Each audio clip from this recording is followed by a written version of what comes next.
नमस्कार भाइयों, जय गौ माता, जय गोपाल। आज जिस स्थान पे हूँ, ऐसे रमणीक स्थान पर कभी मेरे जीवन में जाने का मौका नहीं मिला। आप देखेंगे एक पेड़ के नीचे यही इनका घर है और गौ माता की ही सेवा इनका लक्ष्य है। तो आज गोपाल जी, आपका शुभ नाम है सर? खेमाराम आर्य। खेमाराम जी आर्य साहब से हम जानेंगे कि गौ माता के बारे में और जो गो भक्ति और इनके द्वारा गौ माता के गोबर गोमूत्र जो रिसर्च किया गया उसके बारे में। भाई साहब, आपसे बहुत आनंद। अभी जो चर्चा हुई है, मैं तो 2 मिनट में चाहता हूँ तो मैं बाकी की बातें आपसे सभी भाइयों के सामने करें तो सभी ये बात जान पाए। ऐसा योगीराज श्री कृष्ण जी ने बताया कि गाय जो है पूरे ब्रह्मांड की माता जी है। गाय रखने से हमारा शरीर 5 भूतों से बना है, वो 5 भूत शक्तिशाली होंगे तो हमारा शरीर ठीक होगा। मगर आज हम गाय को नहीं रख रहे और पूरा ब्रह्मांड जहरीला है, तो ब्रह्मांड का बीज ये शरीर हमारा, इसलिए ये रोग बढ़ रहा है। क्योंकि गाय के गोबर, एक कृष्ण भगवान ने कंप्लीट इसी में बताया कि ये गोबर अगर लेपा हुआ है या अगर धुने में जला रहे हो तो कंप्लीट धरती, जल, हवा, अग्नि और आकाश 5 भूतों को भोजन कराता गोबर अकेला। और वैसे गाय के गोबर और घी ये दोनों जलाने से कंप्लीट धरती से लेकर ओजोन पर तक मजबूत थी। जब ब्रह्मांड मजबूत था तो हमारा पिंड भी सही था। मगर आज जो ब्रह्मांड पूरा जहरीला, न तो गोबर से कोई लिप रहा है, न हवन कर रहा है, न गाय रख रहा है, पूरा वातावरण दूषित होगा, जहरीला होगा। जब पेड़ जहरीला है तो फल जहरीला आएगा। ऐसे ब्रह्मांड जहरीला है तो हम भी, ये हमारा पिंड शरीर बीमार हो गया और बहुत ज़्यादा बीमारियां बढ़ रही है। और प्रकृति, मनुष्य का जितने जीव है वो प्रकृति जुड़े हुए, इसलिए वो बीमार नहीं है। सिर्फ मनुष्य ही सब ज़्यादा रोगी है, क्योंकि प्रकृति के साथ मनुष्य को कुदरत सबसे श्रेष्ठ प्राणी है कि प्रकृति के साथ तालमेल से रहना, प्रकृति शुद्ध रखना है। मगर आज मनुष्य उस प्रकृति का पूरा सत्यानाश कर रहा है, उसका विरोधी है। प्रकृति के ऊपर आवरण को जहरीला बना रहा, गंदा बना रहा, दूषित बना रहा, इससे जो है रोग बढ़ते जा रहे। रोग, आज हम जिस तरह से रोगों की तरफ जा रहे हैं, जो हमारे हालात है, आप सभी को ये समझना होगा कि प्रकृति की तरफ जुड़ेंगे तभी बीमारी से दूर होंगे। कितना भी धन कमा लो, जब आपका शरीर बीमार होगा तब आप कहाँ जाओगे? डॉक्टर के यहाँ जाओगे, वैद्य के यहाँ पे जाओगे, बीमारी दूर करने जाओगे। तो अभी के माहौल में जो ये चीज़ें हो रही है, जैसे आपने इस राख के बारे में आपके यहाँ पे बता दूं, ये धूनी हमेशा जलती रहती है। आप कभी चप्पल पहनते नहीं, और आप अगर उधर दिखाएंगे तो वो जो साइकिल है वही इनका वाहन है और उसी पे आप सभी जगह घूमते हैं। तो ऐसे खेमाराम जी और गौ माता के प्रसार के लिए इन्होंने पूरा जीवन अभी समर्पित कर दिया है। खुद यहाँ राब बनाते हैं। बड़े से बड़ा व्यक्ति भी जब आता है तो वो अच्छे से अच्छा भोजन भी छोड़कर यहाँ पर राब खाने के लिए रुकता है। इसी पेड़ के नीचे रुकते हैं। सांप भी यहीं पे, पक्षी भी यहीं पे, पशु भी यहीं पे, सभी यहीं पे। आपने मुझे एक बहुत ज़बरदस्त घटना बताई कि इनके यहाँ पे एक नंदी है, वो सुबह सुबह इनके यहाँ अपने आप आता है और जब ये गुड़ देते हैं तो 5 लीटर गोमूत्र दे के जाता है। और क्योंकि नंदी का गोमूत्र 10 गुना ज़्यादा ताकतवर होता है तो उससे आप औषधियाँ बनाते हैं।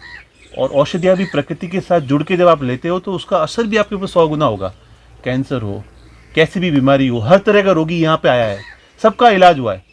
दोस्तों, आप और हम अपनी जिम्मेदारियों के निर्वहन के लिए अपने शरीर की ताकत और प्रकृति की ताकत को मिलाना भूल जाते हैं। और सब आप जो भी कर रहे हैं, जैसे राब बनाते हैं, वो कैसे बना रहे हैं, उसका क्या फ़ायदा है? जैसे हमारा आयुर्वेद में वात पित्त कफ 3 होता है, और वैसे हमारे जैसे हम बिजली में 3 फेस होते हैं, अर्थ, पावर और न्यूट्रल। तो हमारे गाय के गौ में भी 3 फेस है। हमारा गोमूत्र, हमारा गौ में और भस्मी। क्योंकि लोगों के 3 में से एक बीमारी जरूर है। तो हम, एक तो हमारा देसी बाजरा है और एक चना भी देसी है, उसको जो है हम गाय का गोमूत्र, गोमे और भस्मी तीनों का घोल बना के उसको छान कर उसमें रस में वो जो अनाज 24 घंटा रखते हैं, उस अनाज को फिर सुखा देते हैं। उसको फिर रात को भिगो के उसको सुबह हम खींच बनाते हैं। क्योंकि खींच जो भोजन जल में पकता है वो भोजन बहुत शक्तिशाली होता है, सुपाच्य होता है। और उसमें हमने 3 फेस डाल दिए, यानी बिजली फुल आ रही है हमारी बॉडी में, वात पित्त कफ तीनों संतुलन में और स्वस्थ हो जाएगा। क्योंकि गाय का गौ में और गाय का गोमूत्र और भस्मी अपना जो हमारी बॉडी में जहर है, हमारा पेट खराब होने से ही हम बीमारियां शुरू होती है। हमारी बॉडी में जहर के कारण बीमारी बढ़ रही है। और हमारे पंचगव्यों की नींव है कि जहर जो है, गाय का गौ में जहर को सोखता है, भस्मी जहर को अपने आप में घोल के कर देता है, और गोमूत्र जो यूरिन में कर देता है, और घी जो है पसीने में बाहर निकलता है। गाय के पंचगव्यों का नियम ही है कि शरीर का जहर जो है उसको शरीर से बाहर कर देना और शरीर ठीक हो जाएगा। शरीर में जहर बढ़ गया और डॉक्टर साहब और जहर दे देंगे। एलोपैथी तो और हाँ, दे दी। क्योंकि ऐसी ऐसी बीमारियां, ऐसे ऐसे रोगी आए जो 15 साल तक उनको जहर देते देते रोगी बिल्कुल लास्ट यहाँ पे चला गया। डॉक्टर साहब कहेगा ये बचेगा नहीं, और जिन्होंने डॉक्टरों ने बोला इसको घी दूध दही नहीं खाना है, और हमने उसको वही खिलाया। क्योंकि कोई भी बीमारी में वात पित्त कफ में बॉडी में चिकनाई नहीं है, चिकनाई आपकी पावर को बढ़ाती है। जैसे हमारी गाड़ी में ग्रीसिंग होता है तो गाड़ी चलती है, ऐसे हमारा आयुर्वेद का शरीर का नियम है, गाड़ी में शरीर में चिकनाई चाहिए। पर डॉक्टर जो भी गोली देते हैं भाई, बॉडी में चिकनाई जो होती है ना ओरिजिनल, वो नष्ट कर देती है, और बैड कोलेस्ट्रॉल बढ़ता है, इसलिए बहुत सारा रोग बढ़ रहा है। मतलब डॉक्टरों को वास्तव में कुछ भी पता नहीं हमारी आयुर्वेदैथिक के बारे में। शुद्ध चीजें मिलती भी मिलती नहीं है, लोगों को मिलती नहीं है। भाई साहब, देसी गाय का दूध या घी भले लाखों रुपए में मिले ना, तो भी लेके खाना पीना चाहिए। मैं कोई वैल्यू नहीं कहता हूँ, आप गाय घर पे रखो, पर जैसा भी मिले शुद्ध, जहाँ से मिले वो शुरू कर दो आज ही, तो आप बीमारी जी हमारे ऋषि मुनि ये जानते थे कि भोजन और हवा दोनों में गाय क्या काम करे। जैसे गोबर से लीप जाए, धूणा है, और गाय के पंच के भोजन ले ली, फिर आप बीमार होंगे कैसे? मेन तो दो ही हमारे, अन्न में और प्राण में। यानी हमने अन्न भी सही लिया और हवा भी सही ली, बस बीमार होंगे कैसे? इसलिए गाय का हमारा बहुत पुराना रिश्ता है। गाय के नाम से गांव बना हुआ है। हमारी कन्या की जब शादी होती है तो गौ माता सान देते, और जब गाय पास में होगी जब तो मक्खन खाएंगे, दूध खाएंगे, घी खाएंगे, गोबर से लिपेंगे। गौमूत्र जहाँ अपने आप, अगर अपने घर में गाय है तो गौमूत्र अपने आप उस पूरे ब्रह्मांड को शुद्ध कर देगा। ये बहुत बड़ी विज्ञान थी ऋषियों की। मगर आज इस अंग्रेजी पैथी ने, ये अंग्रेजी शिक्षा, अंग्रेजी स्वास्थ्य और न्याय व्यवस्था तीनों अंग्रेजों की, इस कारण से आज इस देश की दुर्गति है। ठीक है ना, सोने की चिड़िया कहलाने वाला, घी दूध की नदियां बहने वाला देश आज जो बिल्कुल रोगी और भिखारी हो गया। कारण गाय का आशीर्वाद नहीं, ऋषियों का आशीर्वाद नहीं, प्रकृति का आशीर्वाद नहीं। हम अमेरिका और इंग्लैंड के पीछे चल रहे, दौड़ रहे हैं। भले मानसो, दुनिया को ज्ञान देने वालों गुरुओं, तुम्हारे पास ज्ञान कहाँ गया? हमारी प्रकृति जो अपार ऊर्जा, प्रकृति अपार जड़ी बूटियां यहाँ थी, 108 तत्वों का प्रकृति का और गाय का आशीर्वाद हमारे पास था। मगर ये अमेरिका ने जो है उसके बदले जहर बना के 108 तत्व बना लिए, और हमारी पैथी आयुर्वेद की उन्होंने चुराई। सांप का निशान 108 जो तत्वों को विज्ञान है वो आयुर्वेद की। मगर हमारे आयुर्वेद वाले भी वेदी भी क्या है, जड़ी बूटी बेच दी, या एक टेबलेट और कैप्सूल उनसे ले लिया, वो भी अपने विश्वास की। प्रकृति से समर्पण नहीं है, और बिना समर्पण ठीक होना मुश्किल है। तो हमारे ऋषि मुनि पहले पूरे समर्पण थे कि सब भगवान का है, और भगवान प्रकृति है। इसलिए हमारे ऋषि मुनि कहते थे कि बरसात और आयु प्रकृति के हाथ में है, भगवान के हाथ में। भगवान है प्रकृति, और भगवान शब्द का अर्थ होता है पंचभूतों की माँ गाय है। भगवान का अर्थ है जो पांचों को भोजन खिलाती। इसलिए गाय भगवान है, और जो गाय से प्रकृति छोड़ा है उस महापुरुष को भगवान कह सकते हो। मगर गाय और प्रकृति के अलावा कोई भगवान नहीं, ये ऐसा ज्ञान था। मगर आज ज्ञान नहीं, और महाभारत के बाद तो ज्ञान कम होता गया।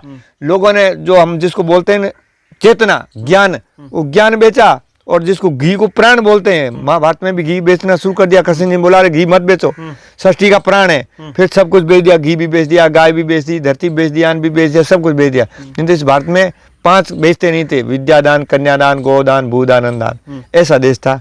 मगर बेचने से कोई चीज बढ़ती नहीं, खत्म होती है, दान देने से बढ़ती है। ये ऋषियों की परंपरा है। इसलिए ऋषि मुनि दुनिया को ज्ञान देते थे, सब कुछ देते थे दान से। क्योंकि जैसे एक अन्न उगाते हैं तो अनंत होता है, और नहीं उगाते तो नहीं होता। ये दान की बहुत परंपरा थी। अब 70 साल से देश को कह रहे कि गरीबी मिटा रहे, कैसे मिटाओगे? कृष्ण जी ने बोला गरीबी जब भी मिटेगी, मेहनत कराओ और दान दिलाओ। तुम तो मेहनत भी नहीं करा रहे हो, दान भी नहीं ले रहे हो। ये बहुत बड़ा षड्यंत्र है इस देश के साथ। हमें जगना पड़ेगा, और गाय के बिना हम इस देश को बचा नहीं सकते, और पूरे विश्व को बचा नहीं सकते। विश्व में शांति लानी है और प्रेम लाना है, तो गौ माता के बिना आएगा नहीं। जय गौ माता, जय गोपाल। बिल्कुल, आपका जो रहने की व्यवस्था, यहीं सोते हैं, यही जगह है, सिंपल जीवन है, शुद्ध जीवन वाले व्यक्ति है।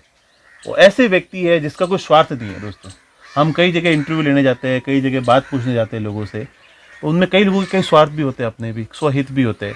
क्योंकि देखिए ये दुनिया बड़ी स्वहित वाली हो चुकी है, बहुत ज्यादा। ये ऐसे व्यक्ति है, मगर ऋषि मुनि स्वार्थी नहीं थे, कोई स्वहित नहीं है, सच्चे व्यक्तित्व है।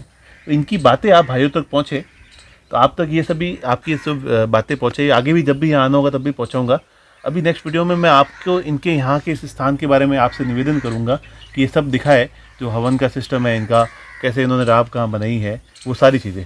Thank you. जय गुंदा, जय गोपाल।